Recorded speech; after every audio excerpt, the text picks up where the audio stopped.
Hi, I'd like to introduce you today to a rather different way of looking at the concept of coaching and leadership.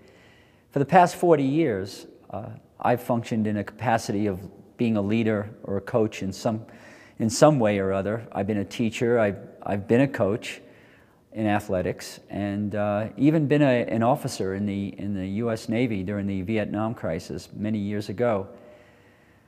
Right now, presently, I'm an author, writing books to help lead and guide people, and as well as that, I'm a sports psychologist, which gets me involved with teams and teaching them methods of leadership and helping to guide them to places where they haven't been before.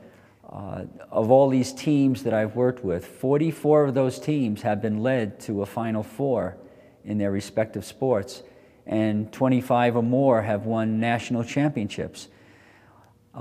Most recently, my most recent experience is giving a wonderful talk to a group of executives, Nike executives, senior leaders with Nike China. We did the talk in Lanai, Hawaii, and I talked to them about what I consider is a very unique approach to leadership. It was well received, and I want to begin to tell you and help you understand what this rather unique approach is to leadership. All right, let me talk to you about this, what I consider a rather unique spiritual approach to this idea of coaching and leadership. It has been said that in today's world, 90% of those who call themselves coaches and leaders are really using methods and techniques and strategies that are absolutely obsolete.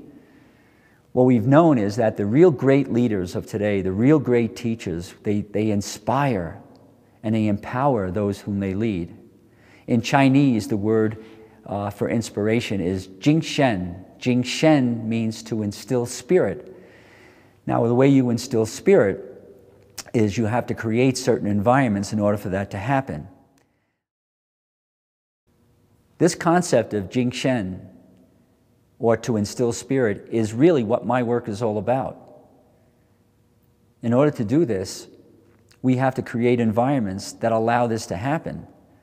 And what my work does is I like to instill and inspire and empower coaches and other leaders to be able to work with people and to give them the courage that they need, to help them develop the commitment that's so necessary, to be able to teach these people who are being led patience and perseverance and persistence, as well as to have trust and respect for each other, and of course to function with a deep quality of integrity. This kind of leadership requires some ability to be able to influence others to understand that they need to suffer sometimes or sacrifice in order to get what they need to get done. Now, for this to happen, in order to do this, we have to really understand as leaders the crucial element of relationship. When I talk about relationships, what I'm really talking about is this concept that I call emotional engagement. Coaches like John Wooden, for instance, had it down. He really understood this concept of emotional engagement. In fact, when he retired, he was asked by many people what was the key, what was the reason why he was so successful. And his answer to that question had nothing to do with the X's and O's of basketball. What it was all about relationships. He said, there was a lot of love in my coaching. That's why I was so successful. By love, we don't mean necessarily romantic love. What we're talking about is caring. We're talking about trust and respect for others. See, athletes and other people who you lead, they don't care about what you know. They just want to know that you care. So with my leadership process, what I do is this. I teach others like yourself to create a psychologically safe environment. People won't follow you if it doesn't feel safe. For instance, in athletics, we're always concerned about winning and losing and taking risks. Well, the safe environment creates a place where, a sacred space where people can feel free to lose and then learn from it. And when they learn from it, then they can forge ahead. Or they feel free to take risks.